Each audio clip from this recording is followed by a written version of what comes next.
Hello दोस्तों, आप सभी का स्वागत है हमारे इस अंश बायोलॉजी वाला चैनल में। हम इससे पहले के लेक्चर में होमोपॉलीसेकेराइड के बारे में पढ़ चुके हैं। उसमें हमने स्टार्च की संरचना देखी, हमने सेल्यूलोज, ग्लाइकोजन और काइटिन की संरचना देखी, है ना। आज हम पढ़ने वाले हैं हेट्रोपॉलीसेकेराइड के बारे में। क्या होता है हेट्रोपॉलीसेकेराइड? हेट्रो का मतलब होता है क्या? डिफरेंट। क्या होता है? डिफरेंट। डिफरेंट का मतलब अलग, है ना। मतलब अलग अलग प्रकार के मोनोसेकेराइड को मिलाकर जो संरचना बनती है उसको हम बोलते हैं हेट्रोपॉलीसेकेराइड। मतलब एक ऐसा कार्बोहाइड्रेट जो अलग अलग प्रकार के मोनोसेकेराइड से मिलकर बना है, ठीक है। किससे? कि composed of different monosaccharide units, है ना। अलग अलग प्रकार के मोनोसेकेराइड यूनिट से मिलकर बना होता है। होमो में क्या था? सेम टाइप के लेते थे हम। जैसे सेल्यूलोज बनाते थे तो केवल ग्लूकोज को ही मिलाकर हम सेल्यूलोज बना लेते थे, है ना। लेकिन यहाँ पर हम बात करेंगे कि 2-3 जितने भी हैं डिफरेंट टाइप के मोनोसेकेराइड को मिलाएंगे और हम एक लंबी संरचना बनाएंगे, एक पॉलीमर बनाएंगे जिसको हम बोलेंगे क्या? हेट्रोपॉलीसेकेराइड, ठीक है। सबसे पहले हम देखते हैं हाइलुरोनिक एसिड के बारे में। हाइलुरोनिक एसिड क्या है? हाइलुरोनिक एसिड हमारे शरीर में या फिर एनिमल सेल में क्या करता है? वो सेल्स को जोड़ने का काम करता है। क्या करता है? सेल्स को जोड़ने का काम करता है। मतलब दो सेल को अगर हमको जोड़ना, जैसे घर बनाते हैं तो ईंट को जोड़ जोड़ के बीच में सीमेंट डालते हैं ना, सीमेंट से जोड़ते हैं, उसके बाद फिर उस जुड़ जाता है ईंट। तो ऐसे घर बनता है ना, ईंट को जोड़ जोड़ के। तो जो जोड़ने वाला मटेरियल यूज़ करते हैं हम, सीमेंट, है ना। क्या है? हम यहाँ एनिमल्स में देखेंगे जो है हाइलुरोनिक एसिड। हाइलुरोनिक एसिड क्या करता है? दो सेल्स को जोड़ने का काम करता है। सेल्स के बीच क्या है? एक बाइंडिंग मटेरियल है। इस कारण से इसको हम बोलते हैं क्या?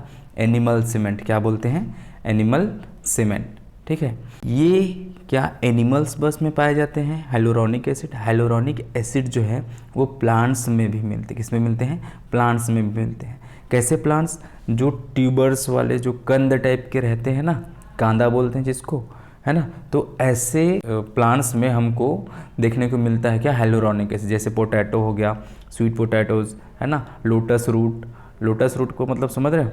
कमल का रूट, है ना। स्वीट पोटैटो का मतलब होता है शकरकंद, है ना।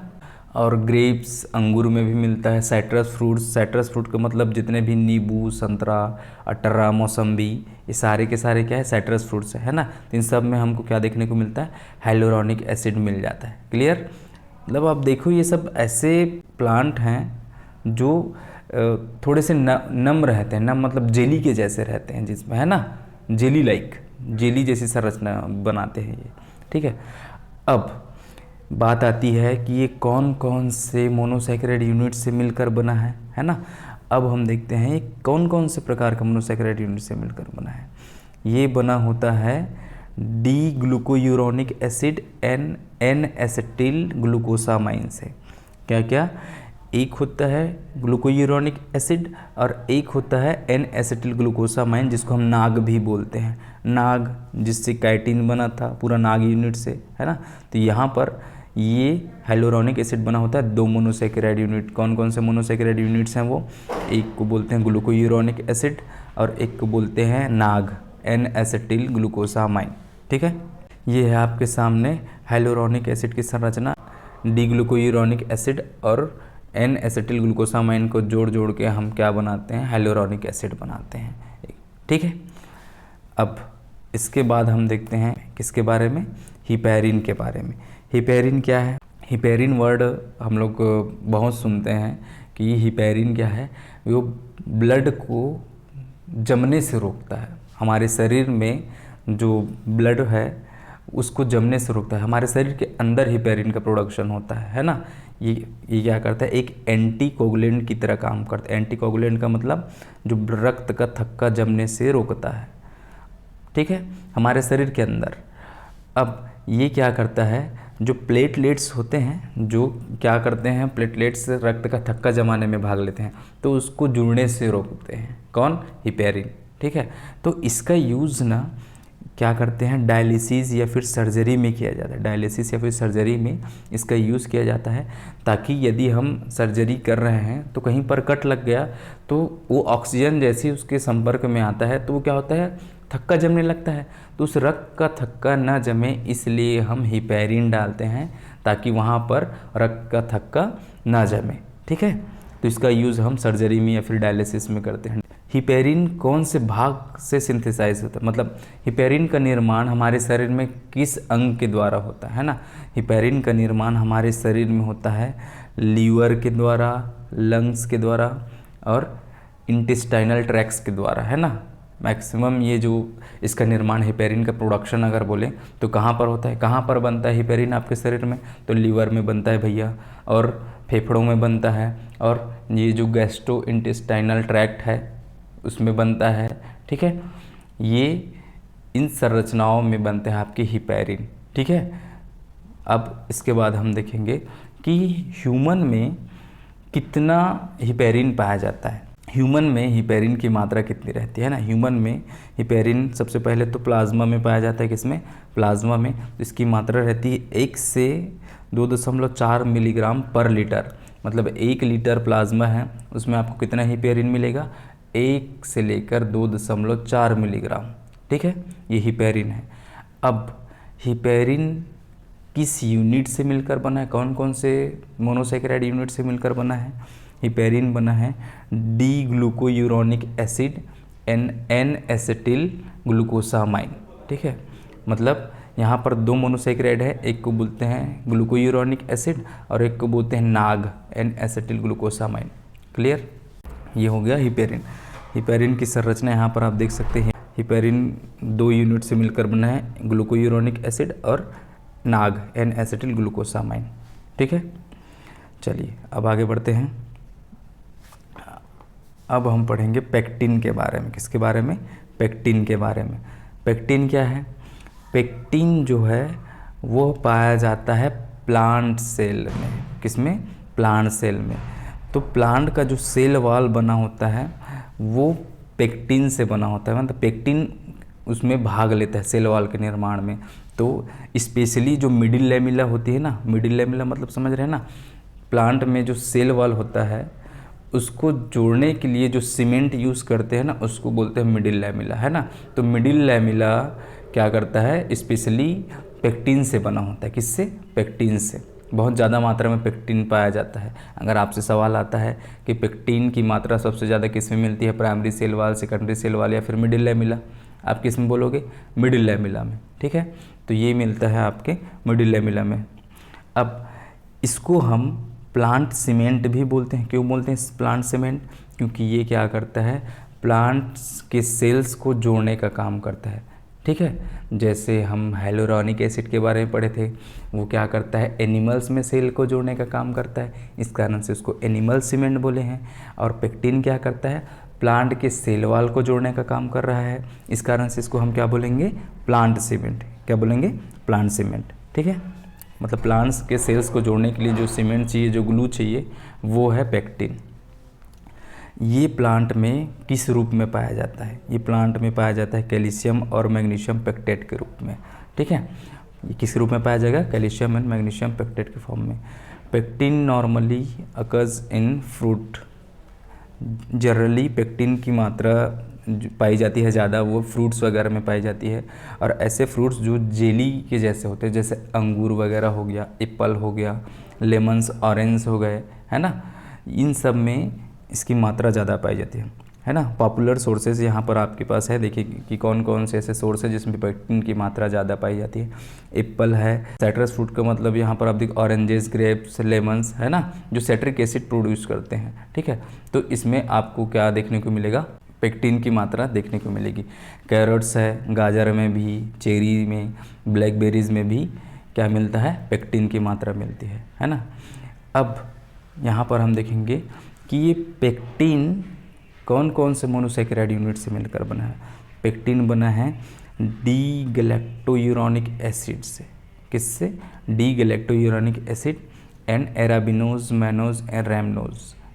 इसमें सबसे ज़्यादा मात्रा में आपके पास है क्या, गैलेक्टोयूरोनिक एसिड। सबसे ज़्यादा मात्रा गैलेक्टोयूरोनिक एसिड की रहती है और एराबिनोज, मैनोज, रैमनोज की मात्रा कम रहती है इसकी तुलना में, गैलेक्टोयूरोनिक एसिड की तुलना में। ठीक है, अब हम देखेंगे हेमीसेल्यूलोज के बारे में। हेमीसेल्यूलोज ये भी प्लांट सेल वॉल के फॉर्मेशन में मदद करता है ना। ये प्लांट सेल वॉल में पाया जाता है और प्राइमरी और सेकेंडरी सेल वॉल में इसकी मात्रा ज़्यादा पाई जाती है। ठीक है, ये कौन कौन से यूनिट से मिलकर बना होता है? ये बना होता है जाइलेंस, मैनन्स, गैलेक्टन्स, एराबिनोगैलेक्टन्स एंड ग्लूकोमेनन्स के मिक्सचर से मिलकर बना होता है ना। इस बहुत सारे मोनोसेकेराइड हैं, उनके नाम यहाँ पर जाइलेंस, मैनन्स, गैलेक्टन्स हैं। तो इन सब को मिलाकर, इसको एक साथ मिलाकर मिक्स करके हम हेमीसेल्यूलोज बनाते हैं। ठीक है, चलिए आगे बढ़ते हैं। अब हम देखेंगे केराटिन सल्फेट के बारे में। किसके बारे में? Keratin sulphate. केराटिन सल्फेट बहुत ही इम्पोर्टेंट है।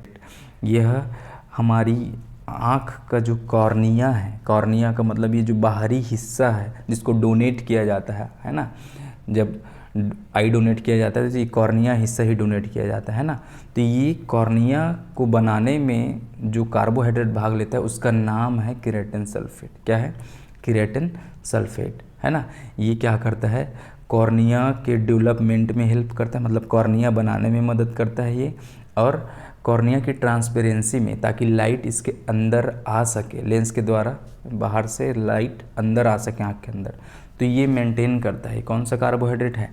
Keratin sulphate. ठीक है, ये सबसे ज़्यादा मात्रा में किस में पाया जाता है करके क्वेश्चन आता है, तो सबसे ज़्यादा मात्रा में मिलता है कार्टिलेज में, है ना।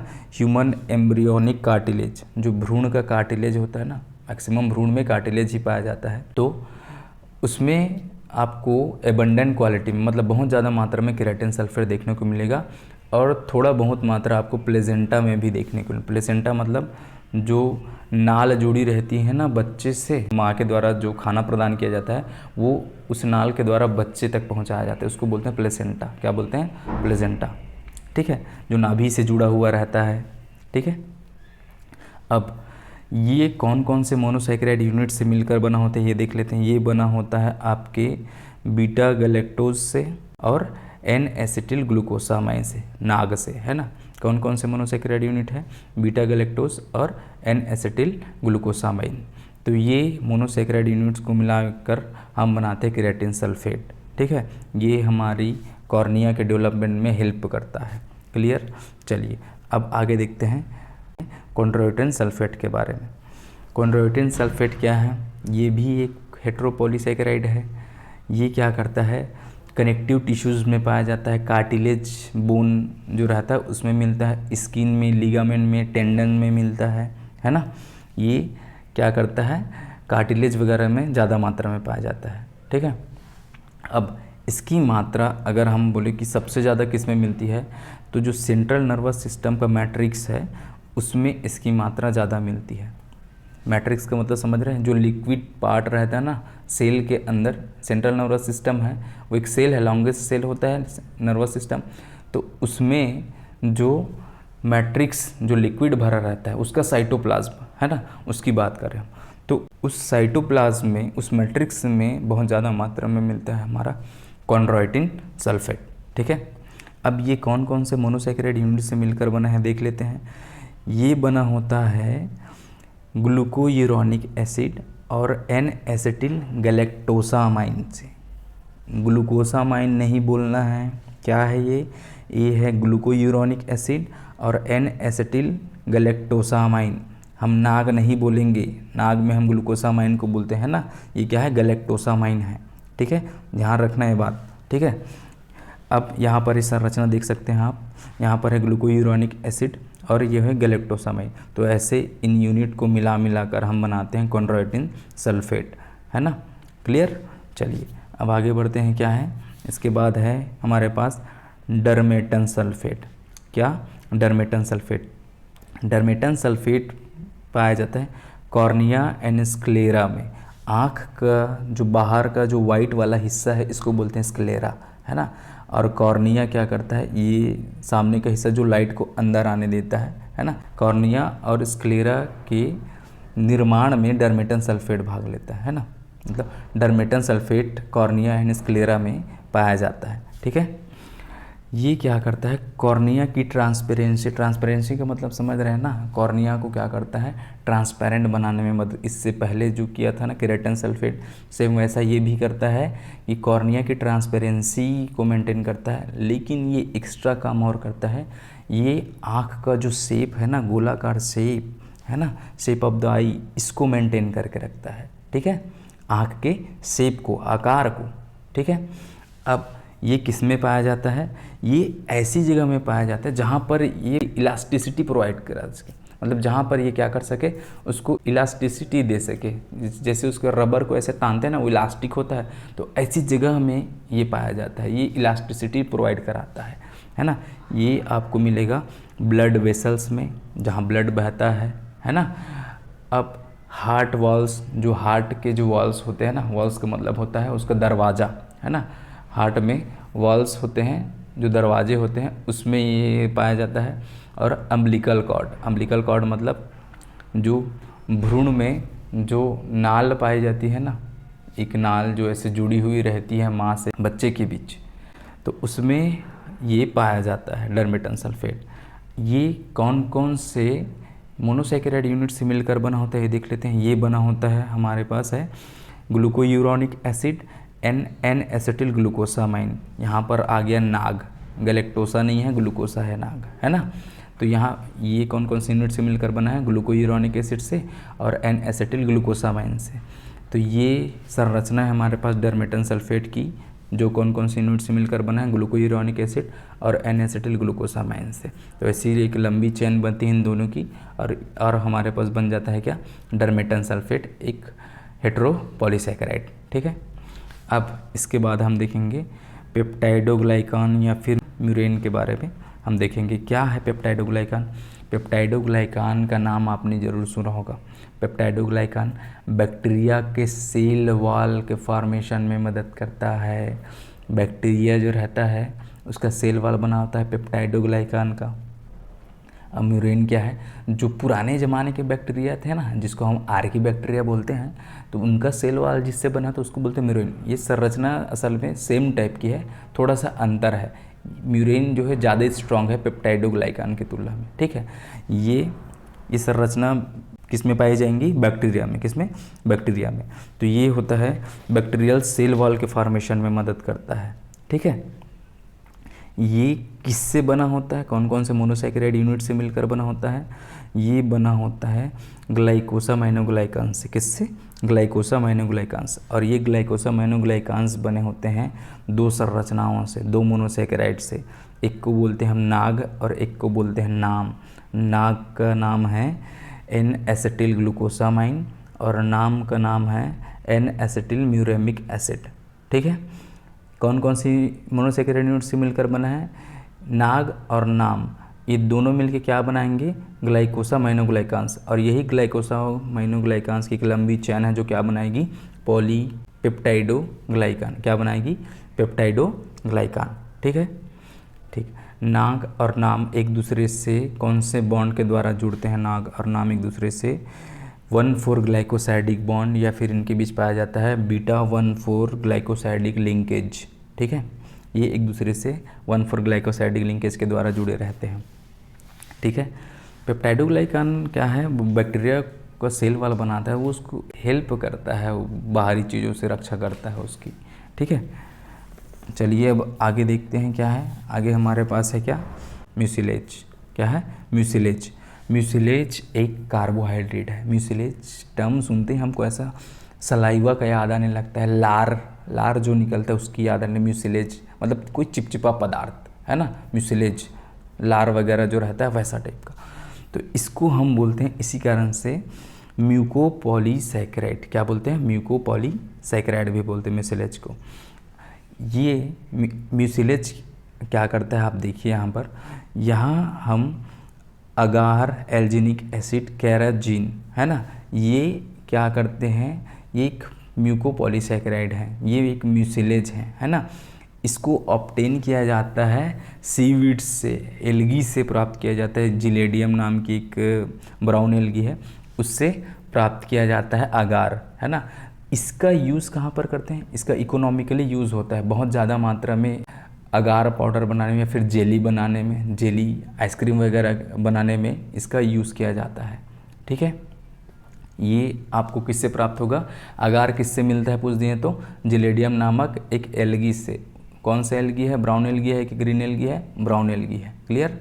ठीक है, चलिए अब ये और किस में पाया जाता है? म्यूसिलेज, है ना। ये आपको मिलेगा जितने भी आपके पास फ्रूट हैं जो चिपचिपा सीड पाया जाता है। चिपचिपा सीड का मतलब जैसे हम बात करें भिंडी में, भिंडी को आप जैसे काटोगे तो कोई चिपचिपा पदार्थ निकला दिखाई देता है, वो असल में है ये म्यूसिलेज, वो कार्बोहाइड्रेट है। क्या है? कार्बोहाइड्रेट है। उसी तरह एक प्लांट है हमारे पास इसबगोल करके, जिसका नाम है प्लांटागो ओवाटा, है ना। ये क्या करता है? इसकी सीड में भी भिंडी की तरह से म्यूसिलेज पाया जाता है। आप ऐसे बहुत सारे फ्रूट्स अगर आप याद करोगे तो याद आ जाएगा, जैसे कि आप लोग कद्दू में देखे हो, कद्दू का बीज भी थोड़ा सा चिपचिपा रहता है, उसको आप ऐसे देखना, है ना। कद्दू का बीज क्या रहता है? चिपचिपा रहता है, उसमें भी म्यूसिलेज मिलता है। ठीक है, तो ऐसे बहुत सारे प्लांट हैं जिनके बीज क्या होते हैं? चिपचिपे होते हैं, तो उसमें म्यूसिलेज मिलता है। कार्बोहाइड्रेट है असल में, वो क्या है? कार्बोहाइड्रेट है। ठीक है, अब ये म्यूसिलेज आपको कहाँ कहाँ पर मिलेगा? बहुत सारी जगह पर मिलेगा। आप देखिए, ये मिलेगा आपको cell wall of bacteria. Bacteria का जो सेल वॉल है उसके बाहर में एक चिपचिपा लेयर रहता है जो उस बाहरी पदार्थों से उस बैक्टीरिया की रक्षा करता है।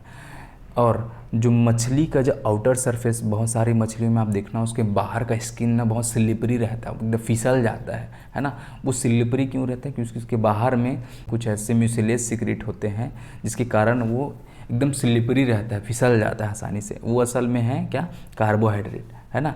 कनेक्टिव टिश्यूज़ में, कनेक्टिव टिश्यूज़ का मतलब होता है ब्लड वगैरह की बात कर रहे हैं हम, उसमें भी म्यूसिलेज पाया जाता है। ब्लड चिपचिपा होता है, आप ब्लड को हाथ से पकड़ के देखना, ब्लड वगैरह कट जाता है तो थोड़ी देर में वो जमने लगता है ना, चिपचिपा हो जाता है। क्या हो जाता है? चिपचिपा, क्योंकि उसमें म्यूसिलेज है, कार्बोहाइड्रेट है। ठीक है, विट्रस ह्यूमर, विट्रस ह्यूमर नाम आप सुने हो। विट्रस ह्यूमर नाम क्या है, किसके लिए यूज़ किया जाता है?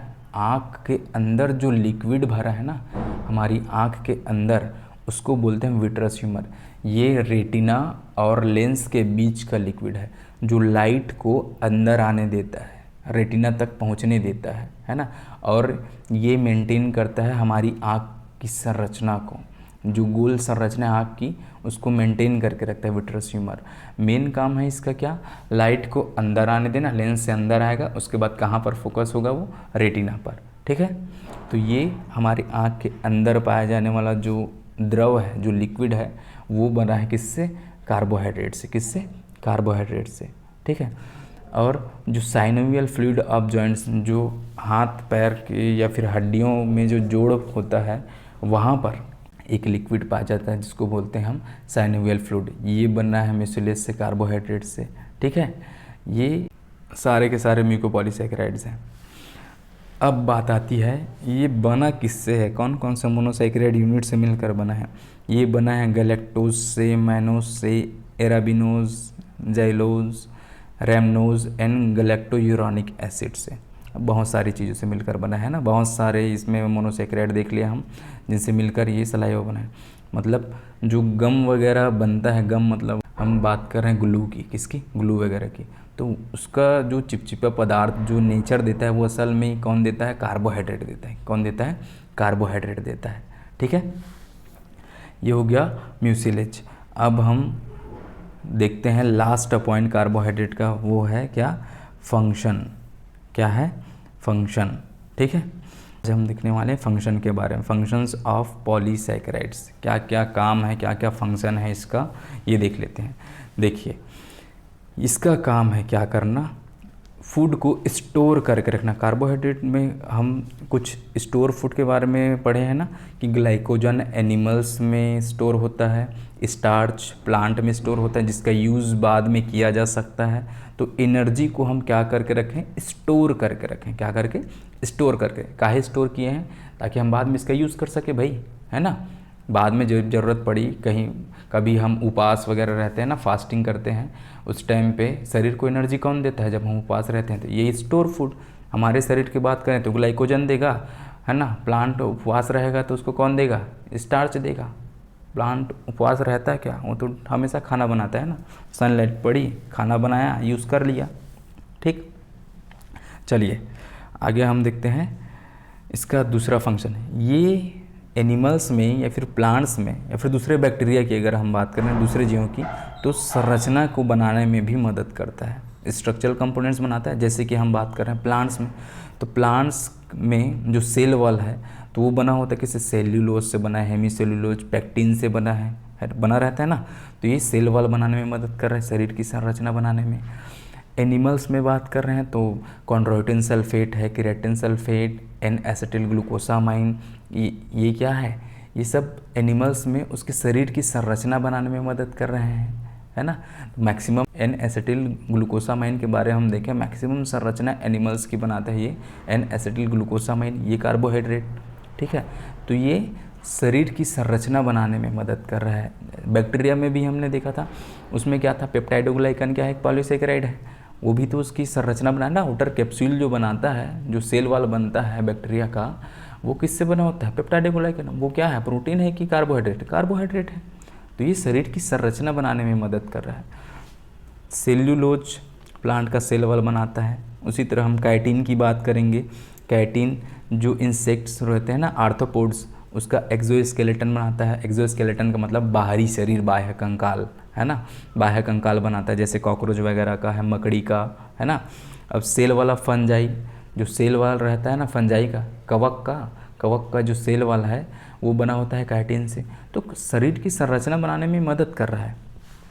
अब जो म्यूसिलेज है वो बाइंडिंग मटेरियल की तरह यूज़ किया जा रहा है, प्रोटेक्शन के लिए करते हैं, ताकि बाहरी जो आघात है, जो भी हमला होने वाला है, उससे सुरक्षा की जा सके उसकी। म्यूसिलेज इसलिए सिक्रेट होता है, ठीक है, एक्सटर्नल फैक्टर से उसकी रक्षा करता है म्यूसिलेज। ग्लूकोज और एल्कोहल के प्रोडक्शन में, ग्लूकोज या फिर एल्कोहल के प्रोडक्शन में इसका यूज़ हम करते हैं। स्टार्च का, स्टार्च से हम इकोनॉमिकली कि हमें बहुत ज़्यादा मात्रा में क्या चाहिए, ग्लूकोज चाहिए, फिर एल्कोहल बनाना है, तब हम क्या करते हैं, स्टार्च से ग्लूकोज बना सकते हैं बहुत सारा, और उससे एल्कोहल बना सकते हैं। स्टार्च से एल्कोहल कब बनेगा, स्टार्च से तो पहले आप ग्लूकोज बनाओगे, ग्लूकोज से फिर बाद में क्या बनाओगे, एल्कोहल, किसके द्वारा, एनाएरोबिक रेस्पिरेशन के द्वारा। ठीक है, इसमें एल्कोहल बनता है और कार्बन डाइऑक्साइड प्रोड्यूस होता है। ठीक है, ये हो गया। उसके बाद हम देखेंगे लास्ट फंक्शन कि इसका यूज़ पटाखे वगैरह बनाने में भी किया जाता है, जैसे कि नाइट्रोसेल्यूलोज, एन सेल्यूलोज नाइट्रेट, इसका यूज़ करते हैं हम पटाखे वगैरह बनाने में, इसका यूज़ करते हैं। ये सेल्यूलोज है ना, प्लांट मटेरियल सेल्यूलोज, उसकी बात कर रहे हैं हम, है ना, उसका यूज़ करते हैं एक्सप्लोसिव बनाने में। ठीक है, ये हो गए आपके पॉलीसेकेराइड के फंक्शंस। ये पॉलीसेकेराइड हो गया ख़त्म। अब हम नेक्स्ट पढ़ेंगे लिपिड के बारे में। लिपिड के जस्ट बाद हम पढ़ेंगे न्यूक्लिक एसिड के बारे में। न्यूक्लिक एसिड के बाद एंजाइम ख़त्म करेंगे और फिर आपका हो गया ये बायोमॉलिक्यूल्स ख़त्म। ठीक है, तो चलिए, बहुत बहुत थैंक यू। अगर आपको ये हेल्पफुल लगे तो बिल्कुल लाइक, शेयर एंड सब्सक्राइब कीजिए और सपोर्ट कीजिए। ठीक है, और दूसरे लोगों को भी जो नीट की तैयारी कर रहे हैं उनको भी सेंड कीजिए, ताकि वो भी इसका फ़ायदा उठा सकें, अगर आपको ये हेल्पफुल लगे तो। ठीक है, थैंक यू।